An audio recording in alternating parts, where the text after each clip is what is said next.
Cristal e belo é o seu encanto.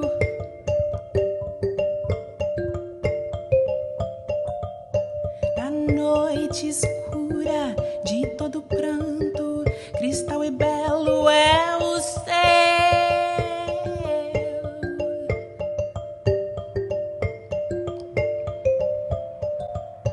Na noite escura de todo pranto, cristal e belo é o seu encanto.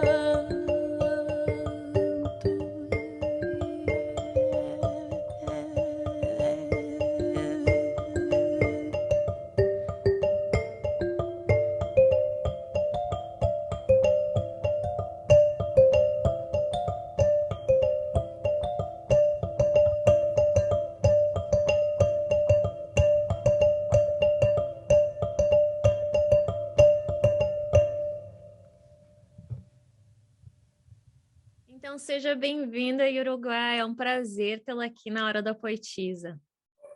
Olá, olá a todas e todes.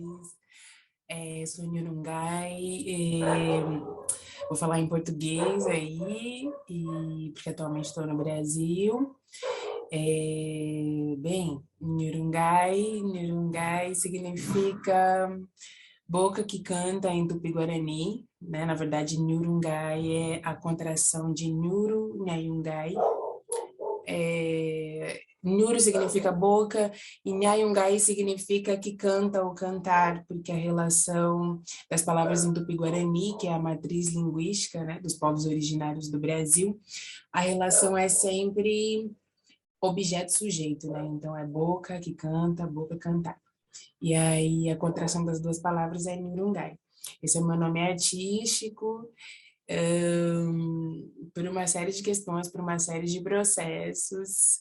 E eu sou cantora e compositora, barra poeta, assim, acho que compositora já engloba a poesia. E sou estudante de filosofia também, então tem muitas questões assim existenciais e ontológicas que permeiam eh, a minha produção, a minha criação, porque na verdade é sobre esse tentar constantemente se reconhecer no mundo, sabe? Se encontrar, se olhar, se perceber e perceber o outro, a outra que está sempre em interação conosco, assim. E você, Uruguai, você nasceu no Brasil. Nasci no Brasil, em São Paulo, né? Fiquei em São Paulo até os 18 anos. Aos 18 anos fui morar no Rio Grande do Sul, em Pelotas, e Uau, eu daí sou gaúcha, Uruguai. Eu sou do é, Rio Grande do Sul. E o que te levou para Pelotas? eu vinha em São Paulo, né, no começo da adolescência. Eu vinha de um processo, eu comecei a entrar bem no começo da adolescência, eu já fui entrando num processo de depressão, assim, por uma série de questões familiares e enfim, né, toda questão de contexto vai te levando para esse lugar e tal. E eu sempre fui uma pessoa muito sensível aos ambientes, muito extremamente sensível. E fui para Pelotas, foi onde passei, né, no vestibular. E daí fui para Pelotas morar em Pelotas, assim. E foi logo porque lá eu continuava doente, né? Logo porque você faz movimentos, assim, às vezes pensa que tem a ver com o lugar, assim, e na verdade tá, a coisa já se constituiu como sua, como sendo você. Então, eu continuei bem mal lá, mas, assim, vivi essa experiência, né? E aprendi muito lá também. E daí em 2018 eu passei no intercâmbio para Moçambique e daí fui para lá, assim. E lá, aí sim, num outro contexto, num outro clima, vendo uma série de outras realidades, sabe? Num país subdesenvolvido que é tão violentado, tão castigado, tão judiado que é, né, Moçambique dentro do contexto de África, né? Tem uma série de tramas, assim, sociopolíticas, geopolíticas, econômicas. Então, assim, vendo todos esses fenômenos, por mais com todas aquelas coisas dentro de mim, enfim, eu fui tentando transformar, alquimizar, né? E daí eu cantar já era uma coisa que eu fazia desde pequena, mas durante esse crescimento eu neguei muito, já estou fazendo um link com a outra questão. Eu neguei muitas artes, eu acho que isso também me ajudou, né, meu processo de adoecimento, porque talvez se eu tivesse sempre tido esse apoio, sempre visto aquilo como um caminho, eu tivesse sempre transformado, né, as dores e tal, mas eu não fiz isso nesse período, então adoeci. E daí, quando eu cheguei nesse novo continente, que também era uma tentativa de resgate histórico, né? Porque em São Paulo a gente não sabe de onde a gente vem.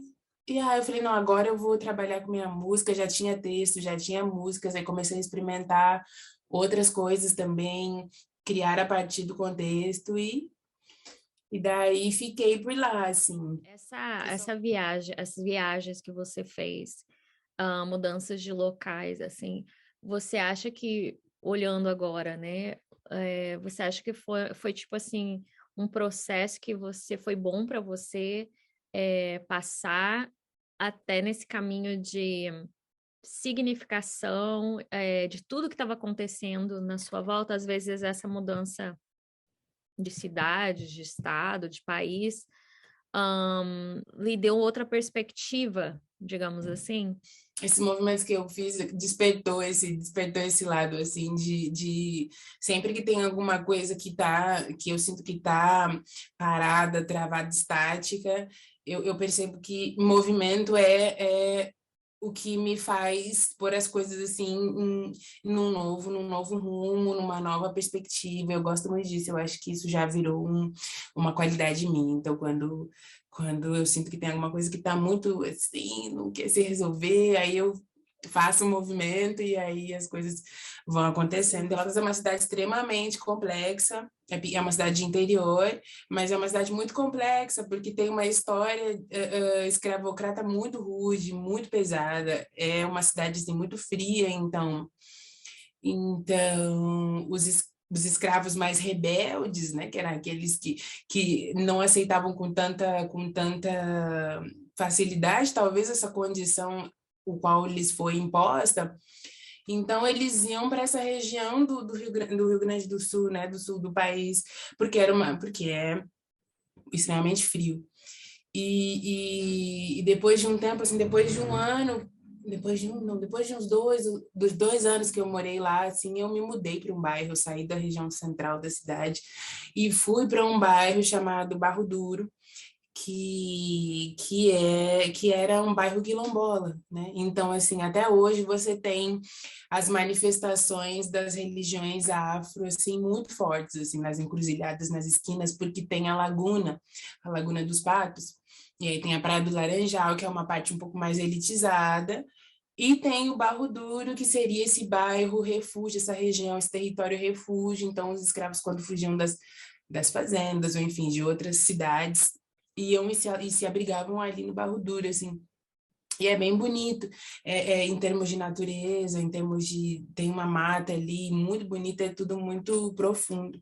Então, eu tive contato com essa historicidade do território, ao mesmo tempo em que as pessoas na cidade, por ter toda né, as pessoas de elite, por exemplo, tinham todo esse acesso à Europa e a conteúdos e a livros. Então, assim, no centro da cidade você tem muita informação acontecendo, no centro e nos bairros também. Muita informação, todo mundo sabe muito de literatura, todo mundo sabe muito de música, o que para mim foi ótimo, porque eu conheci pessoas incríveis, pessoas inteligentíssimas, e assim, com conteúdo, né?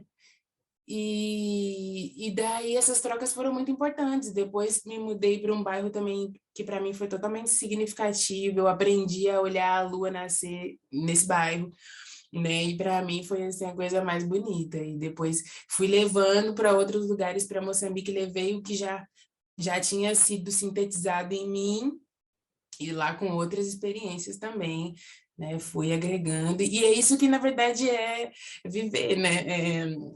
A gente fazendo sempre essa simbiose, essa coisa totalmente orgânica, difundir os conhecimentos, sabe? Sim. E as colagens, né? Você fez um trabalho muito bonito, emocionante, que eu fiquei assim, nossa, eu tenho que mostrar isso aqui. Que é colagens éticas, né?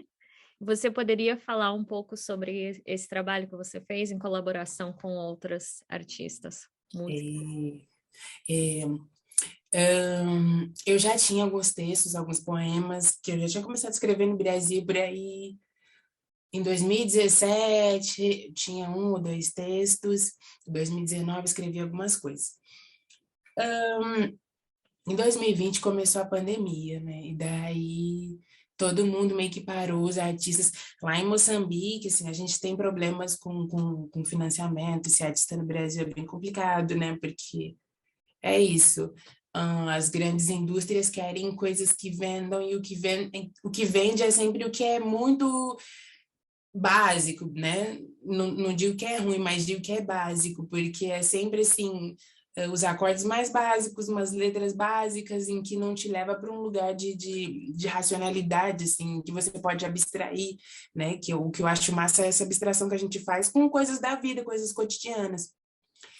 E daí, e lá em Moçambique, por ser, né, continente africano, enfim, os fundos e os subsídios para as artes ainda são mais ainda escassos que no Brasil, né? E daí foi bem complicado, assim. Mas aí tinha uma programadora que soube que eu estava ali, uma programadora de um espaço cultural muito relevante lá, se chama Fundação Fernando Leite Couto, né, da família do Mia Couto, enfim. E aí uma programadora daquele espaço entrou em contato comigo e disse, olha, eu já vi algumas coisas, algumas apresentações, eu já tinha feito alguns trabalhos, né, pela cidade e tal, e daí ela falou, olha, gostei muito, será que você não tem uma proposta que a gente possa encaixar, né, porque a gente está formando essa agenda, essa nova agenda online, então será que você não tem uma proposta e a gente pode criar em conjunto também com os músicos e técnicos dali que trabalham, a gente pode pensar. Aí foi, assim, aí eu fiquei pensando, falei, nossa, o que que tá dentro de mim, né? Aí, né, o que que tá, assim, emanando de mim? É toda esse misto de sensações, que é insatisfação, que é uma possível esperança de querer organizar as coisas e ver, né, a gente aí saindo dessa pandemia ou se reedificando, né, diante de tudo.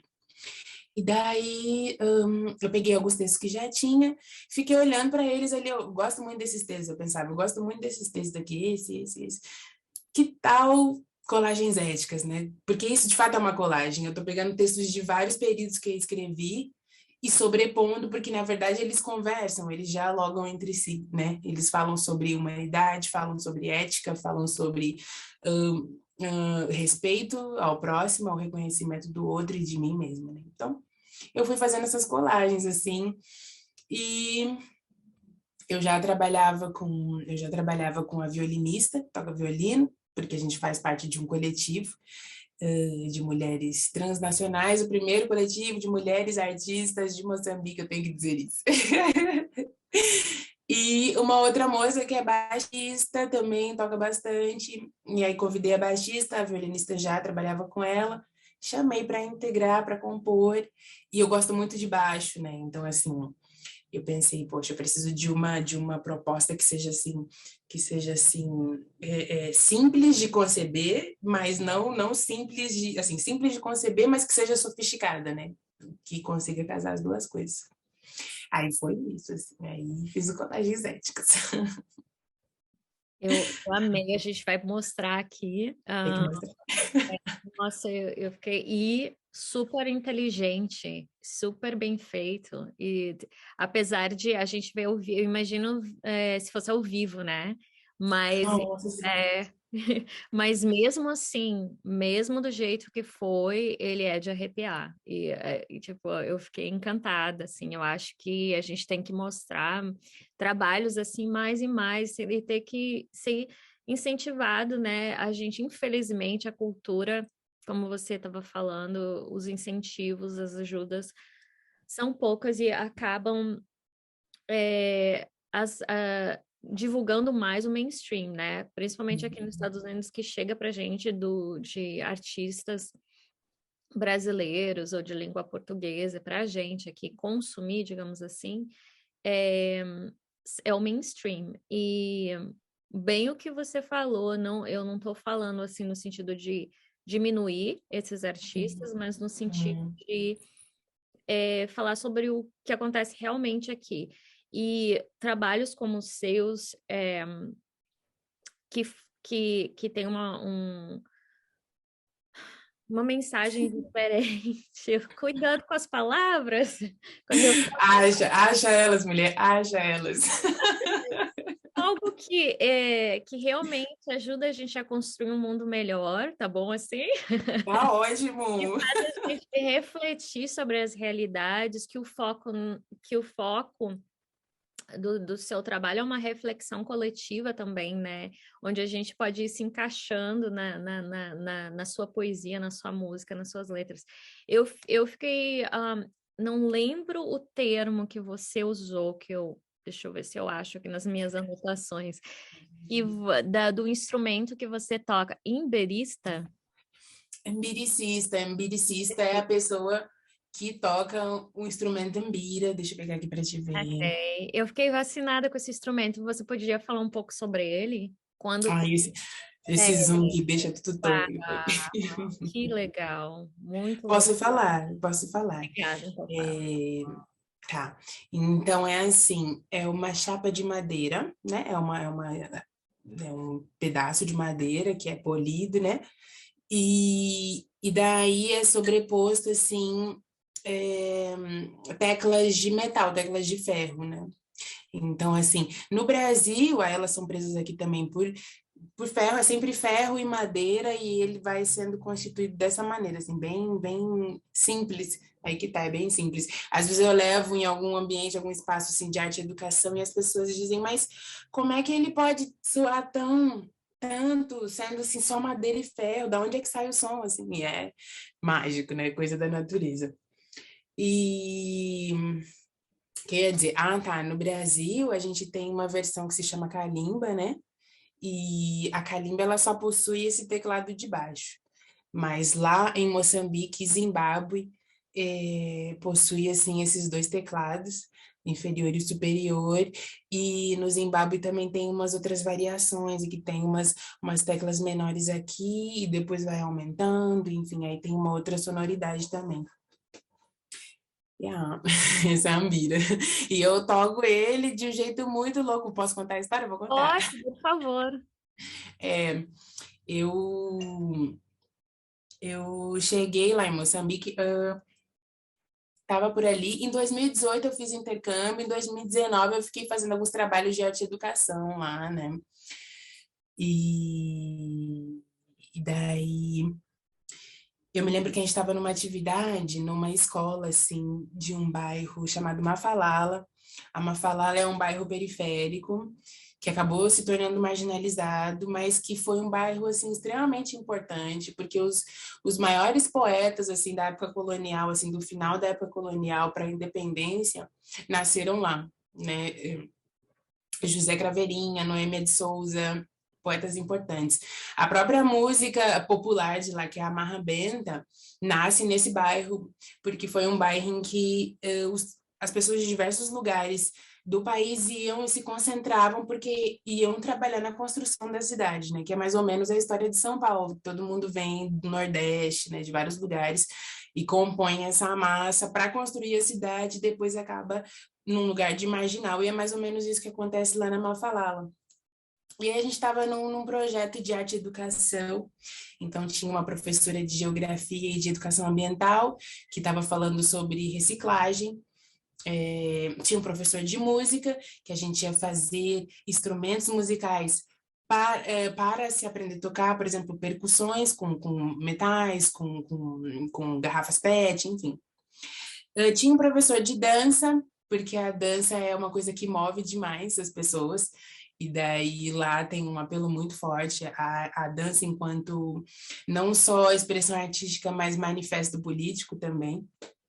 Então, tinha um professor de dança e tinha uma professora de teatro, que ia reunir esses elementos e ia trabalhar com as crianças e adolescentes para virar uma performance, né? No fim dessa oficina de 6 meses, teríamos uma apresentação.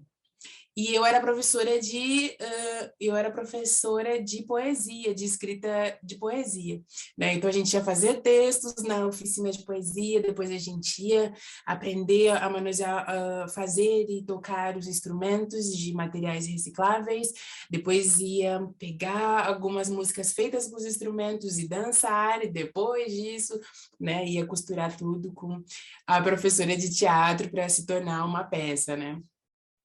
E daí eu tava ali nos bastidores, tava ali, né, esperando começar num dos dias, acho que no terceiro dia, assim. E eu peguei, e eu vi esse instrumento na biblioteca, né? A gente entrou na biblioteca, tava assim, esperando começar, os professores estavam na biblioteca. Aí poxa, eu vi assim, num canto assim, bem amontoado, com várias outras coisas, vários outros instrumentos por cima. E eu fui correndo, porque eu, né, estou super musical. E vi, assim, aí eu peguei e comecei a enamorá-lo, assim, com minhas mãos. Eu, uau, que lindo. E fiquei com aquilo para mim, assim. Aí, de longe, o professor de música, que é, assim, fantástico, um etnomusicólogo, assim. Eu não gosto muito da expressão etnomusicólogo, mas ele é professor de música e tem muito conhecimento sobre as músicas ali da África Austral, daquela região toda. Ele ficou me olhando, eu não tinha visto que ele estava me vendo. Então ele ficou olhando assim, e depois passou um tempo, ele se aproximou e falou assim: você gostou, né? Eu disse, eu gostei muito desse instrumento, muito bonito. Lá no Brasil eu já queria aprender, porque lá a gente tem a calimba, eu expliquei, a gente tem a calimba, mas eu não tenho uma ainda, mas super quero aprender. E ele disse, você quer mesmo aprender? E eu disse, quero, professor, nossa, é tão bonito. Ele disse, então eu vou te ensinar, e eu quero ver o que você vai fazer com isso, né? E, assim, meu mestre de Imbira, porque ele tem um conhecimento, assim, fantástico de instrumentos tradicionais e de música, né, de música de raiz, né? Então, a gente passou um ano, ele me dando aulas, eu virei a discípula do mestre e aprendi a tocar como os moçambicanos, moçambicanas, zimbabuianos, zimbabuianas. E esse instrumento, vou contar a história rapidinho. Esse instrumento, ele é da época do ferro, assim, eu não tenho datas aqui, mas ele é da época do manuseio do ferro, assim, há muito tempo atrás. E foi naquela região da África, assim, centro-oeste e sul de África, que assim as pessoas começaram a manusear o ferro, né? Ali foi o primeiro lugar. E foi nesse período que constituíram, dentre outras ferramentas, esse instrumento. E a musicalidade ela está sempre ligada à ritualística, né? Às cerimônias da comunidade. Em alguns momentos também serve como tribunal, enfim. A música permeia uma série de situações do convívio social. Então, é um instrumento muito antigo. Na época das colonizações inglesa e portuguesa, né, queriam muito reprimir esse uso, esse trabalho com o instrumento. Então, os africanos e africanas dessa região iam para as matas em partes bem recônditas e lá faziam as suas ritualísticas com o instrumento, assim. Então, para mim, é muito relevante tocar esse instrumento, é muito extremamente importante, porque é um trabalho mesmo de resgate histórico. E para mim, que sou negra né, sofri e sofro uma série de questões com relação a essa degradação, né, que veio com a colonização, que veio com, enfim, com essa violência toda. Eu acho que é muito importante eu sempre trazer ele, assim. Eu levei como missão, levo como missão. Sim, e é lindo mesmo. É simples, como você falou, mas o som ele é de uma força, né? E interessante, porque eu entrevistei outras pessoas também falando dessa parte histórica do contexto dos escravos e de como é importante agora a gente resgatar, principalmente eu não sendo negra, e infelizmente muitas das coisas que, quando eu fui para a escola, na parte né, da geografia, da história, não nos eram passados, né? Foi totalmente a nossa escrita pelos europeus e homens, praticamente, que nos contaram as histórias, as histórias que a gente aprende na escola. Então, essas conversas que a gente tem hoje é muito legal porque nos faz, né, nos proporciona uma oportunidade de rever isso e ter curiosidade para aprender e ir atrás de saber o que realmente aconteceu, né? E hoje em dia, ainda bem, a gente está tendo mais escritores negros, negras, né? E indígenas, a gente está ouvindo mais essas vozes e está realmente entrando mais em contato com as nossas origens, né? E sabendo realmente o que aconteceu. Você sempre traz essa parte histórica, né? Que nos dá esse contexto, assim. Eu acho legal falar sobre isso, por enquanto ainda há os líderes ainda falam que a cultura, a música, não é tão importante assim, né? É muito importante a gente como ela é transformadora, a gente, né? E por isso ela é tão poderosa, e por isso ela é tão reprimida por líderes que querem oprimir o povo, né? Quanto mais eu disser que música, arte, ou que seja, não é relevante, mais eu consigo, né, deixar esse povo mais fácil de manipular, de impor o meu querer, né? É isso. É. E você quer tocar um pouquinho o instrumento? Tá, mas aí eu vou pegar um outro aqui, né? Mesma coisa. É. Esse aqui é a minha filha. Uau! Essa se chama Oceânica, aquela que eu mostrei, ela não tem cabaça, né? Ok, Essa tem a cabaça é fantástica porque ela ajuda a ressoar bastante, né? E eu amo demais, essa aqui foi a primeira que eu estudei, toquei.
Uau! Que lindo!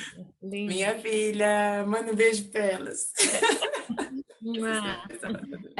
Conta pra gente sobre a poesia da alma, né? Ou Poetas da Alma. Como que chegou para você? É um festival? Conta pra gente. É um festival, é o primeiro festival assim de poesia e artes performativas de Moçambique. Tem outros festivais, mas tem festival de dança, outro festival de música, mas de poesia é o primeiro e é o primeiro da região, assim. Os brasileiros, as brasileiras poetas, assim, têm aderido, porque é importante, no contexto do Brasil, a gente tem entendido, nós negras, negros, temos entendido que é muito importante fazer esse resgate cultural trabalhando junto para construir a coisa. A gente sabe do contexto de África, né? Então a gente trabalha em conjunto, né? Fui participando e teve uma boa adesão assim em 2020 também, foi bem legal. E daí meio que já ficou uma coisa assim que eu faço parte. E por eu participar desde a primeira edição, Ano passado, teve o festival, por exemplo, o Festival de Poesia de Lisboa, teve alguns projetos que seriam online, e daí, como rolou uma afinidade de poesia, de criação, então acabou que o festival virou também um coletivo, ou já era um coletivo, e foi agregando os artistas, assim. Então, eu fiquei, assim, super feliz de fazer parte. E para os poetas participarem, tem que ser você que fale em português? Quais os requerimentos, se alguém quer participar? O pessoal que está escutando.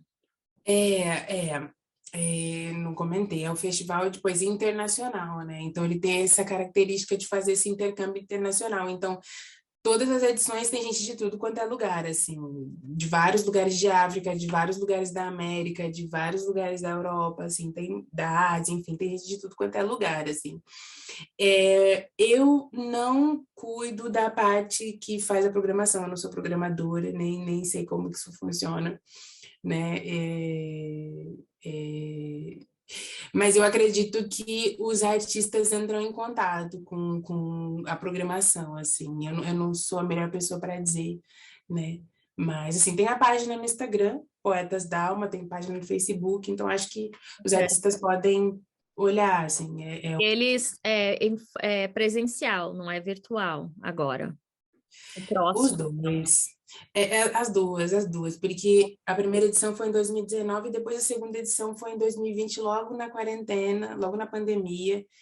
E eu me lembro que a gente estava em Maputo e o festival foi lá, né? E daí, bem no mês, no mês assim que ia ter o festival, o presidente dispensou a quarentena naquele mês, assim. Então, assim, aconteceu de os poetas locais conseguiram se apresentar presencialmente, mas todas as outras pessoas mandaram vídeos, mandaram performances online, e teve a mostra de cinema, na mostra de cinema foi ano passado. Mas assim, quem não estava na cidade mandou vídeos, mas quem estava conseguiu se apresentar presencialmente, e ano passado foi assim também. Então, eu acredito que esse ano vai ter essa mesma característica híbrida, assim. Ótimo. E fala também pra gente do seu show Sem Nome no Ah, tempo. sem nome no tempo. Ai, esse é meu, assim, ó, meu filhinho também, outro filhinho que tá em construção, sabe, Ale? Alessandra, Ale. Não pode falar. Posso, Ale? Eu posso, Ale? Adorei a curiosidade. Eu sou Sei. aquela dos apelidos, eu sempre a dos apelidos. Então a pessoa tá conversando comigo, então, Ale, pá, se conheço há muito tempo. Uhum. E sem nome no tempo era isso, assim. Eu já queria conceber um show já. E desde que eu cheguei lá, assim, que eu falei, não, agora eu vou me jogar na minha profissão mesmo e vou trabalhar integralmente como cantora e arte educadora. E eu já queria conceber um show meu, assim, só que é isso, né? As coisas vão se costurando. Eu fiz o Colagens Éticas numa experimentação para trazer os meus textos e tal. E daí eu conheci os músicos que tocam comigo no Sem Nome, a violinista já trabalhava com ela, e o percussionista, assim, muito, assim, grande percussionista de uma banda chamada Timbila Muzimba, que é uma banda, assim, antiga de Moçambique, assim, super conceituada, né, fez várias coisas importantes. Então, de repente, nos conectamos também, a gente como artista, né, tá sempre ali, e aí as coisas se conectam. Foi assim. E eu já tinha algumas letras já, e daí propus, assim, um show, acho que submeti a duas casas de shows lá, assim, era uma espécie de edital, e aí eu submeti o projeto do show, e fui aprovado naquele que a gente vê no YouTube, assim.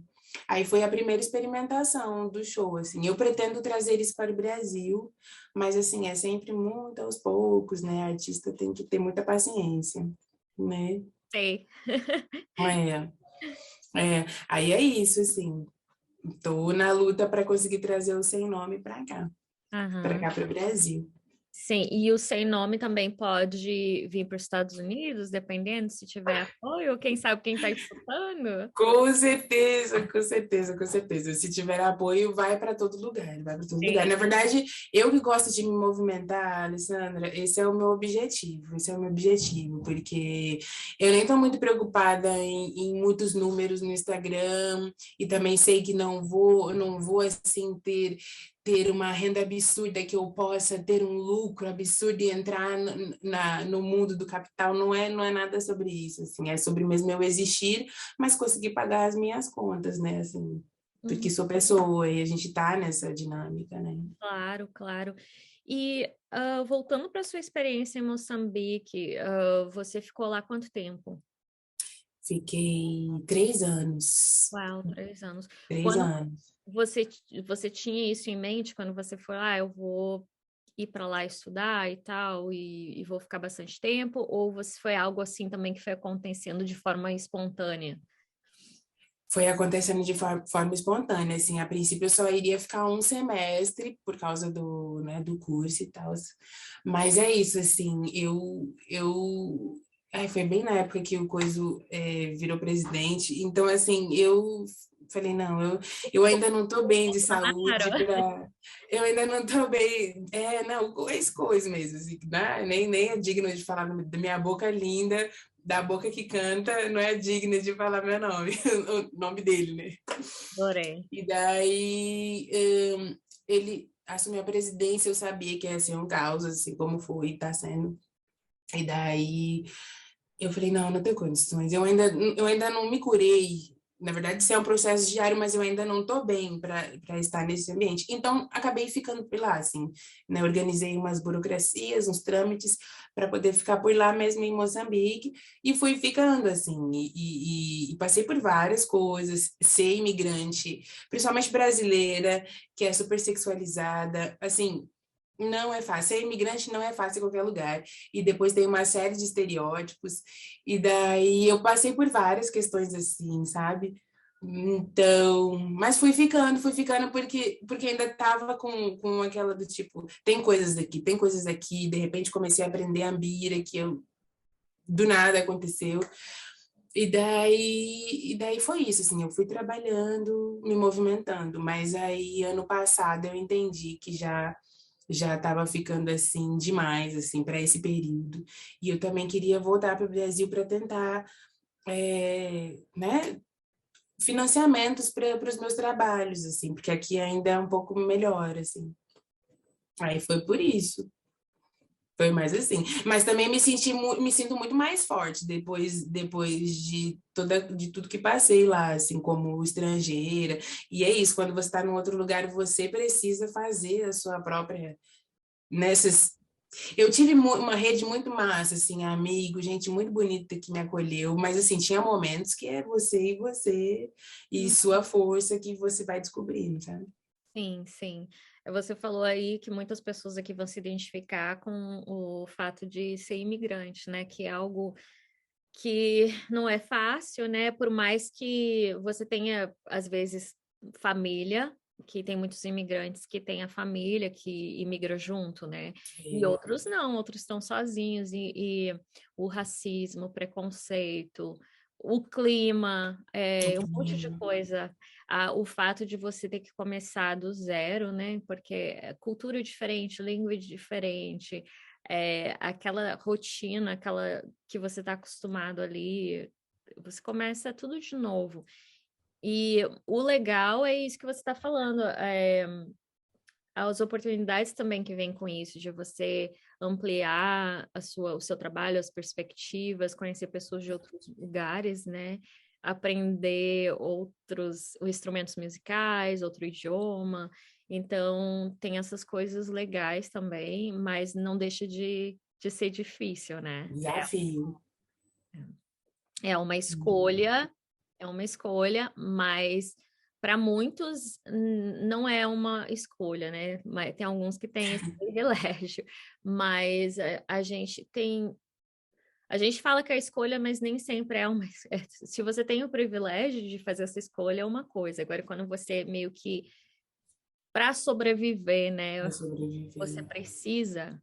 E o artista também, como você está falando, e eu me identifico, nós temos essa sensibilidade bem aflorada. E o ambiente, o país, o que está acontecendo, as pessoas, tudo afeta, né? A gente tem traz até a criação, tem essa coisa de que vem de dentro, assim, que é muito sofrida, né?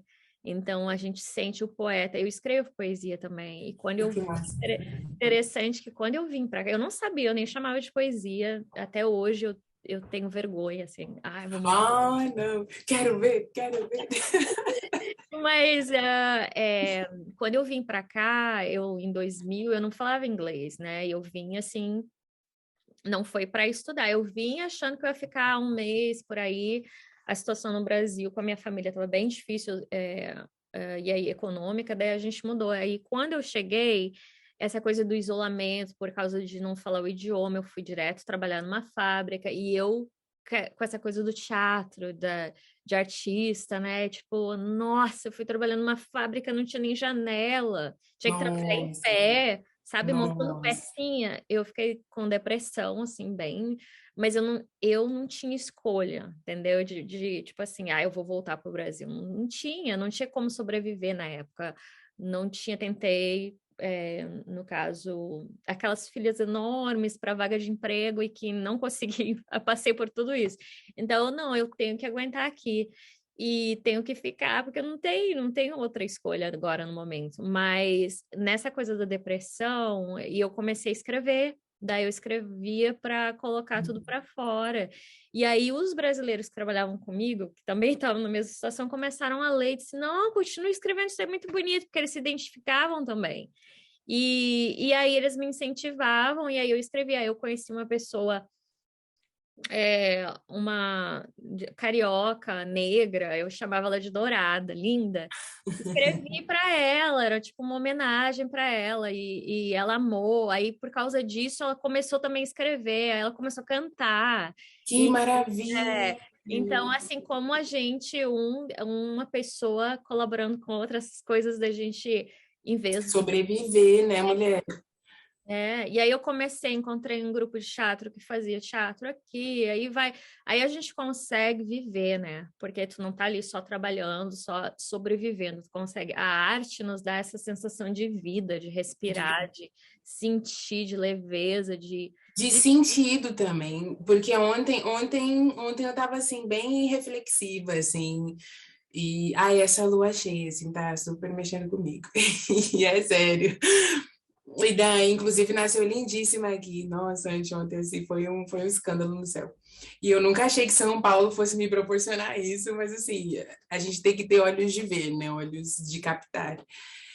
E eu tava muito reflexiva sobre, poxa, velho, eu acho que talvez até hoje a coisa que me instiga é achar um sentido. Não que eu acho que de fato eu vá achar um sentido, mas usar as coisas que eu consigo fazer, né, enquanto arte, enquanto criação, para propor, pelo menos essa vontade de ter um sentido, já significa. Sim, e você falou da lua, e uma das primeiras poesias que eu escrevi chama Lua à Nua. Ah, Como a gente se conecta? E olha, a ideia eu escrevi à noite sempre, e geralmente a lua sempre era minha inspiração. E o fato de eu, para mim, lua à nua tinha a ver essa coisa de redescobrir quem eu era nesse processo, tirando as máscaras, né? Era entrega, era tipo assim, tá vulnerável. O fato da gente imigrar para outro país, começar do zero, né? Então, foi toda essa reflexão que se transformou em algo que eu chamo de poesia, depois de muita insistência. é sim, deve ser, assim, é assim, deve ser. Porque pô, é sobre isso, assim, é sobre esses insights que não necessariamente são racionalizados, né? Então, assim, são coisas que acontecem, que você fala, deixa eu escrever aqui, que eu tô sentindo. E você falou algo também que me identificou, e eu tô trazendo isso aqui porque eu acho que é a realidade de muitas pessoas, principalmente os jovens que nos assistem, que às vezes estão num grupo que não tem acesso, né? Que não tem acesso à educação como outros têm, não tem acesso a ser aos privilégios, então eles escutando um pouco da nossa história, né, da gente, como a gente se coloca no mundo, é muito legal, e eu acho assim, tem as barreiras, mas as barreiras, as nossas dificuldades também podem se tornar nas nossas forças, né, para lutar, para resistir, para mudar essa realidade que é difícil, assim. Eu acho que tem a ver com as oportunidades, assim, eu sempre fui muito das oportunidades, porque é isso, assim, eu também nunca fui uma pessoa em que eu tive as coisas para eu escolher, tipo, aqui você tem essas opções, então você pode escolher e seguir a partir daí, não, eu que ia atrás das coisas, assim, eu me lembro que no ensino médio, eu estudava numa escola pública, escola estadual em São Paulo, péssima, Uhum. e daí existem as ETECs aqui em São Paulo, assim, que é maravilhoso, que é uma escola pública e é ótima, assim, é nível de escola particular e é triste ter que dizer que são poucas, mas enfim, existe essa rede, né, muito ligada aos ensinamentos do Paulo Freire, enfim. E daí, assim, no primeiro ano do ensino médio eu estudei nessa escola estadual que eu estudei a vida toda. Mas, assim, no último momento, eu vi um cartaz ou alguém fez um comentário comigo, assim, tipo, eu fiz o vestibular para essa escola aqui e tal. E aí, quando eu fui ver, eu já tinha perdido o vestibular, porque era pro primeiro ano, né? Então, você pega os 3 anos do ensino médio. Eu fiquei, poxa, eu perdi, nossa, eu não sabia disso, como é que isso só chega agora e tal, não sei o quê. E aí fui para cima, descobri uma que abria vagas remanescentes para o segundo ano, e foi nessa que eu me inscrevi, foi nessa que eu passei, e foi nessa que eu vi aplicarem pela primeira vez a Lei 10.639, que obriga, né, as instituições de ensino a ensinarem sobre a história da África, né? E daí, que assim, porque pode ser que as professoras deem, pode ser que não, mas assim, nesse ano que eu passei nessa escola, a professora tinha esse compromisso, a professora de literatura, e daí ela me ensina, aí ela passou conteúdos, né, da literatura africana, e muito engraçado que no final do semestre tínhamos que fazer um trabalho sobre a literatura de determinado país africano, e exatamente Moçambique foi o que meu grupo pegou. E eu nunca tinha ouvido falar de Moçambique. Eu ouvi falar de Moçambique na escola, né? E daí foi isso, assim, depois que eu saí na universidade, do nada foi a bolsa para lá, e daí eu fiquei tipo, olha só, né? São coisas que a gente tem que mesmo ir, e eu acho que é mais ou menos o que estás a dizer, like, não perder a oportunidade, né? Tipo assim, tá ali, vamos, vamos, vamos, Sim. vamos. Tem que ter como é que o foco, né? Saber também o que, que a gente quer fazer no mundo, né? Como pessoa, como indivíduo, e também ajudar a comunidade onde você tá, né? A arte, ela tem muito isso, né? O que eu acho, assim, muito poderoso, o fato da gente, principalmente, a gente está falando bastante de imigrantes, e vamos falar que essa parte de migrar para outro país, da gente conseguir, então, formar uma comunidade num outro país, da gente conseguir, então, crescer junto nesse país, trocar experiências, porque a gente não sabe o dia de amanhã. Então, eu estou aqui trabalhando, focado em juntar dinheiro, e amanhã eu não estou aqui mais. E aí, né? E pelo menos quando a gente está junto, trabalhando coletivamente por algo maior, assim, Acredito. e é uma conexão, né, de alma. A gente falou poetas da alma, é uma conexão que eleva, né, a gente, que dá aquele senso de, ó, eu não tô aqui à toa nesse É mundo. verdade, é verdade. Eu acho que eu adoeci bastante também por não ter tido condições de reconhecer que a pessoa que eu sou é importante pro meio, é importante para a existência, sabe? Porque eu negava a arte porque eu não tinha respaldo nenhum, eu não tinha nenhuma sinalização afirmativa de que esse caminho poderia ser o meu. Eu não me sentia vista pela minha família, não me sentia percebida. Porque eu sempre me senti muito estranhona, assim, muito diferentona, assim, um pouco porque eu sou aquariana e um pouco porque eu sou artista e um pouco por tudo. E eu me senti assim super errada, né? A ovelha negra da família. E eu não tinha nenhum respaldo de que assim, eu sou só uma pessoa que tem outras coisas que talvez essas pessoas que convivem comigo não têm. E foi difícil, e daí viajar e ser imigrante me colocou nesse lugar de, porra, aqui eu tenho que ser eu. E à medida que eu fui sendo eu, isso foi me trazendo para um lugar de saúde, assim, mais ou menos. Foi me trazendo para um lugar de saúde. É uma jornada, né? A gente vai, às vezes, é interessante isso, porque você falou do movimento, e para mim é muito difícil ficar parada também, assim, no lugar. Por causa da pandemia, né, do coronavírus, só o fato de, psicologicamente, você saber que você não pode, às vezes, sair de casa, né, você não pode sair porque tem um monte de regras a ser seguida, porque você pode ficar doente ou você pode adoecer alguém, aquilo tudo vai mexendo com a gente, né? E o que me ajudou muito foi quando eu comecei a fazer essas entrevistas, foi na época da pandemia, porque eu fui saindo de lugar, eu fui me movimentando. Então, eu falando com você é como se eu fosse me transportava, né? E esse foi a proposta também, de ajudar outras pessoas a sair desse lugar e conectar com outros que também estavam nessa, porque afetou o mundo inteiro. Então, eu acho muito legal esse intercâmbio de ideias, de lugares, né? Porque nem todo mundo tem as possibilidades de viajar, né? Em 2020 tudo era live, assim, eu também tinha que fazer live. E a gente ficava assim, será que esse que é o caminho, né? Mas acabou que foi sendo mesmo essa proposta de movimento mesmo, de troca, assim, só podia ser assim. E as pessoas foram entendendo que, poxa, vamos fazer esse movimento, que é o que está acontecendo, e parar de se movimentar é o que a gente tem que a gente não pode deixar acontecer, né? Não podemos parar, então... Foi Sim. uma reinvenção, foi uma reinvenção. Tá sendo e continua. E eu acho assim que o que eu venho percebendo ao longo do tempo das conversas que a gente está tendo também é que uma coisa que eu também, como você, às vezes não entendia e não aceitava em mim mesma, por eu ser uma pessoa assim cheia de ideias e bem diferente também no meu. Que maravilha. É, Eu adoro cheios de ideias. Eu adoro, me dou E muito aí bem. aí eu sempre tentava o que me deixava assim um pouquinho doidinha era porque eu tentava me enquadrar naquele perfil de pessoas que eu convivia. E É eu isso que também, adoece. e eu também me sentia fora, como se fosse um peixinho fora d'água.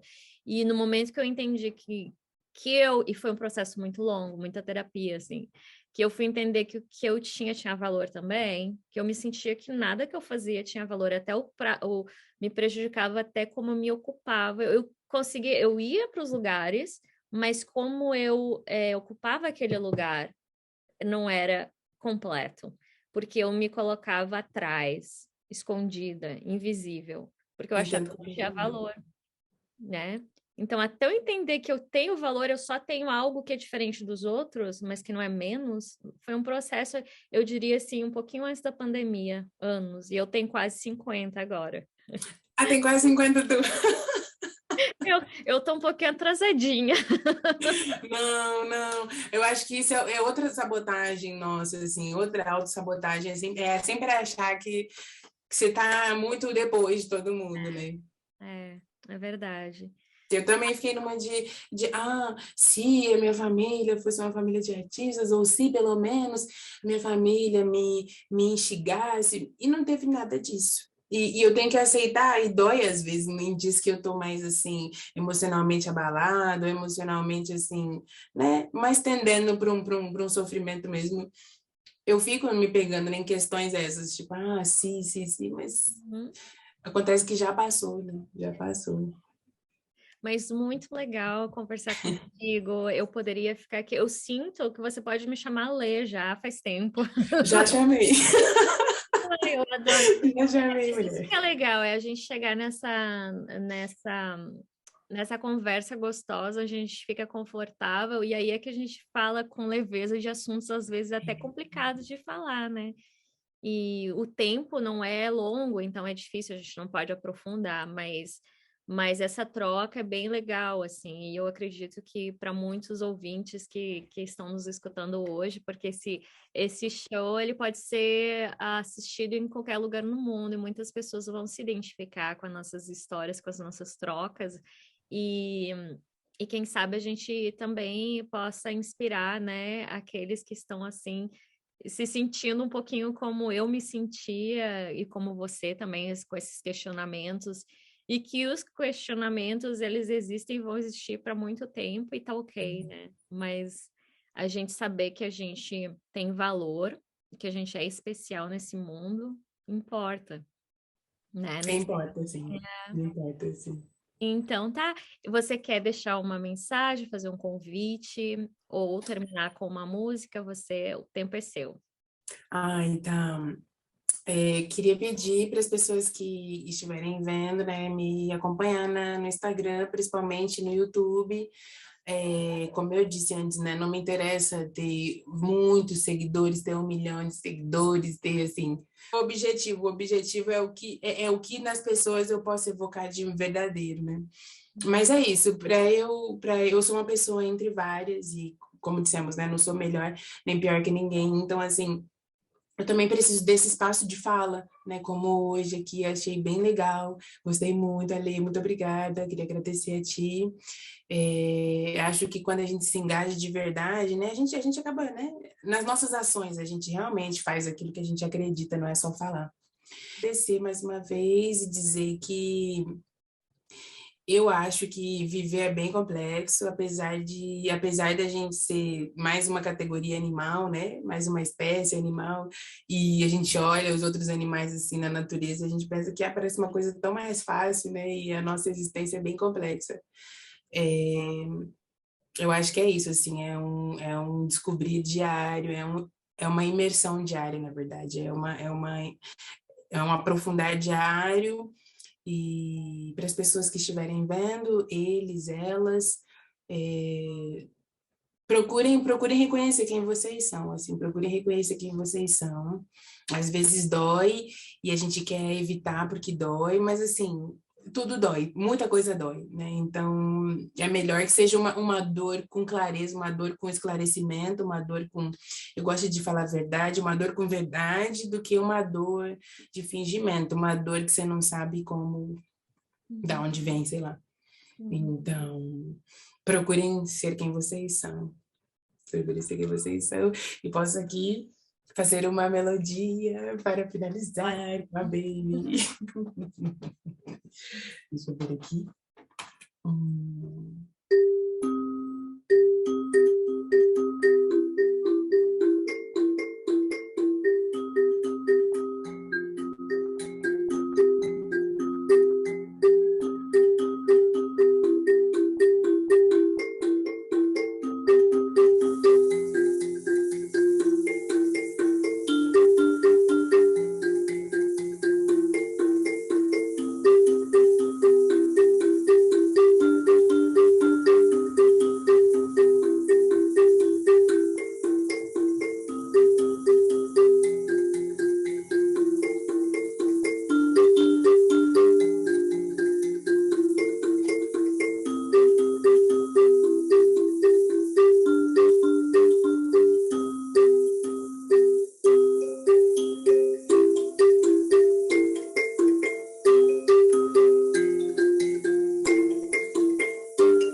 Linda melodia. E a Hora da Poetisa termina aqui. Obrigada novamente, Irugai. É lindo, lindo ter você aqui hoje. Um grande presente para todos nós.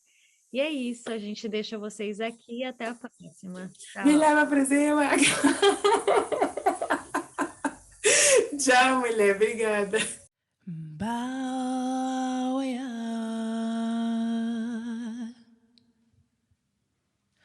Achalaya